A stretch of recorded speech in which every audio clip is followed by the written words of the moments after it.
Good morning, Year 7, and welcome to our next lesson on what does the Queen actually do. Before we start, please make sure that you've got pen and some paper near you. If you haven't, please pause the video and go and get it now. As always, all of our work is to be completed on pen and paper or on the computer and sent to your teachers at the end of each session. Thank you so much to everyone who submitted their work last week. Some really good quality work coming in. We're looking at a new monarch today. But before we do that, we're going to look at our previous two monarchs like we did last week. So on the left, we've got William the Conqueror, and on the right, the man we did last week, which was Henry II. Just before we move on, I'd like you to pause the video here, and I'd like to use the words around the images to compare the two monarchs. So how are they similar? How are they different? Give yourself 5 minutes to get that done. Okay, so Henry II, William the Conqueror.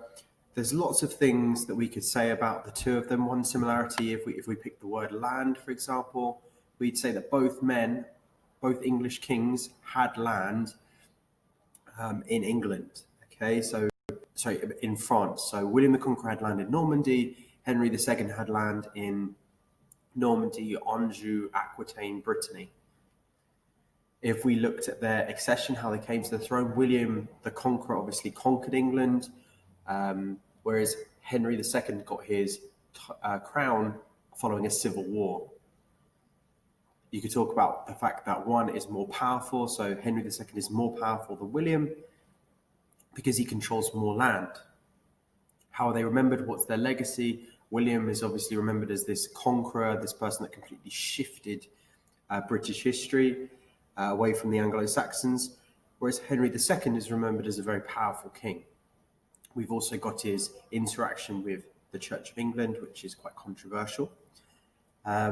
So hopefully you've picked out lots of different words and you've been able to summarize how they're similar and how they are different.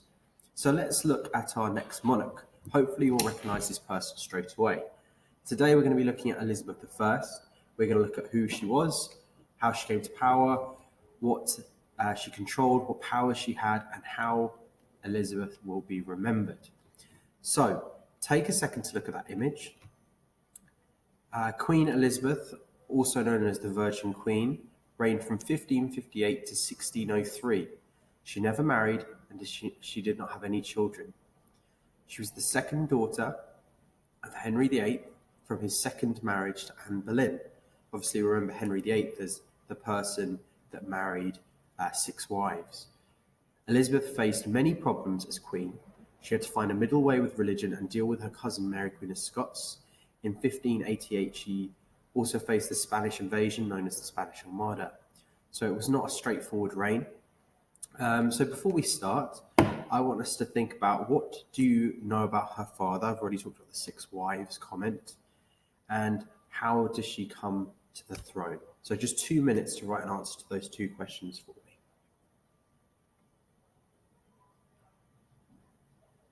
me. Okay, so her father, we know him as the person that shut down all the monasteries, stripped them of their wealth.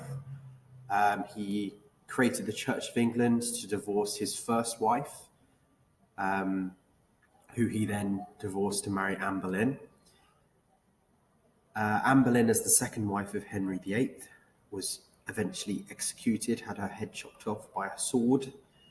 So if you think about it, Elizabeth grew up without a mother from a very young age, and her mother was killed by her father. So lots of kind of interesting family dynamics going on there. How did she come to the throne? She comes to the throne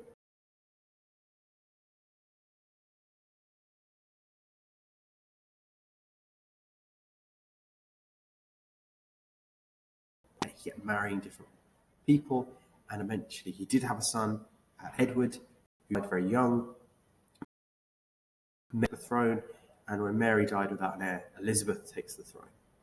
But interestingly, she has no children, and she decides not to marry.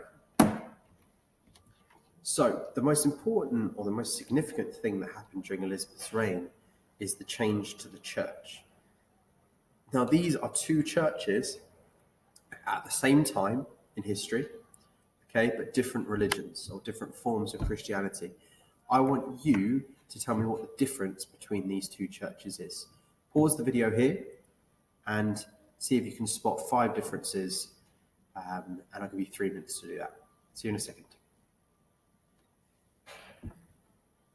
Okay, so one of the first things you'll notice is that the church on the right is a lot plainer. It doesn't have the decorative stained glass. It doesn't have the statues of St. John, the Virgin Mary. It doesn't have the nice windows. It doesn't have the tablecloth. It doesn't have the candlesticks, the chalice. Even the priest is wearing very basic robes in the picture on the right. One on the right is quite it is quite a basic image, as I've already said. There are no statues. We've got English writing. Normally, all the churches, most things in the church on the left would have been spoken in Latin. But you've got two very different churches, and the kind of overwhelming thing is they're very plain. What you do have is you have both have communion tables with bread and wine on them, in preparation for some kind of Eucharist. So let's see why these two are different.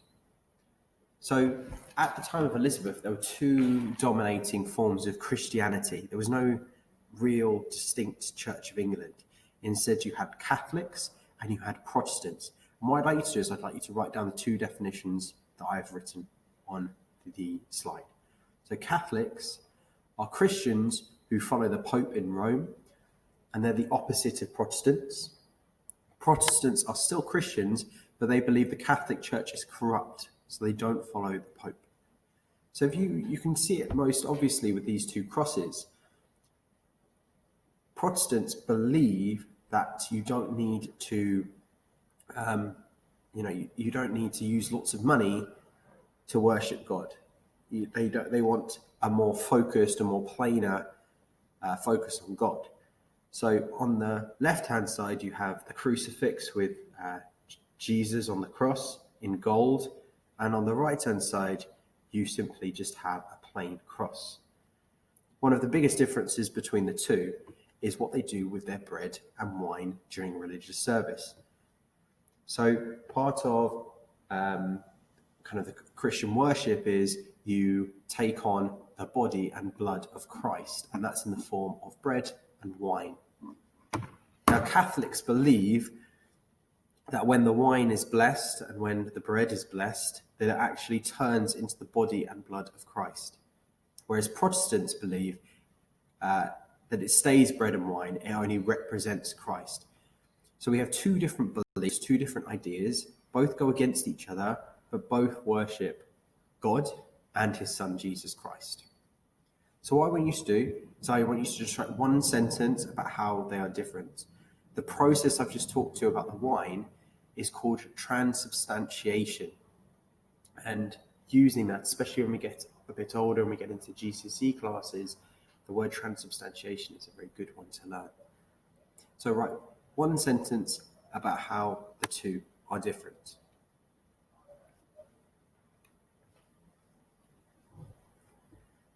Okay, so let's have a look in a bit more detail about religion under Elizabeth.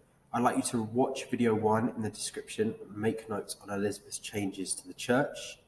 So go off and watch that. It's only 3 minutes long. I'll see you in 3 minutes.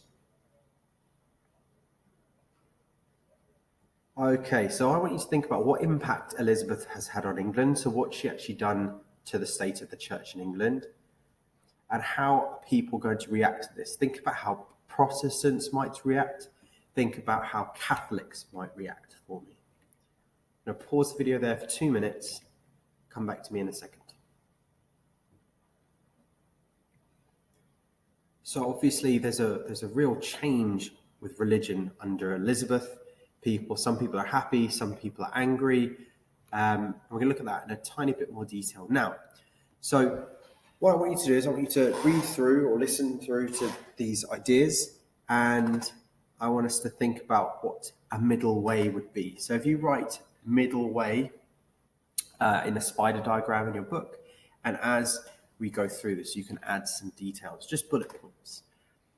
So the church created by Elizabeth was a Protestant church. The Book of Common Prayer was in English, so people actually were encouraged to start learning English and speak English. Instead of just listening to something that was in Latin, people could actively take part in their worship. Catholic Mass was abandoned, so the turning of blood and bread into the body and blood of Christ was abandoned. The Bible was written in English for the first time. The priest would speak in English. The clergy were allowed to marry, so priests were now allowed to marry. Catholic practices such as pilgrimages and saints' images were banned, so going on pilgrimage to religious sites was no longer acceptable. And also worshipping statues of saints was also banned as well. The stone Catholic altar was replaced by a Protestant wooden table, but it was allowed to have ornaments, crosses, and candles. So far, the middle way is almost completely positive for Protestants. Yet Elizabeth throws some things in there for Catholics that she thinks they might like. One of them being the fact that crosses and candles, ornaments can go on the altar. But also priests are allowed to wear the vestments, the fancy clothes that they were wearing, rather than plain black ones worn by Protestants. So they're still allowed a little bit of colour, and Catholics would have liked that. She wanted to end the fighting between both religions by finding the middle way. So just finish filling in your spider diagram about what the middle way actually looked like. And I'll give you 2 minutes to do that, and then you can come back to me. So that's Elizabeth's changes to the church. I want you to think underneath your spider diagram, would Protestants be happy? Would Catholics be happy? And then think about that question, what impact did Elizabeth actually have? Said Protestants are going to be happy about a lot of the earlier bullet points. Catholics will be happy about some of the bottom ones. Overall, is she actually going to find a middle way between the two religions? Pause the video here for 3 minutes and come back to me in a second.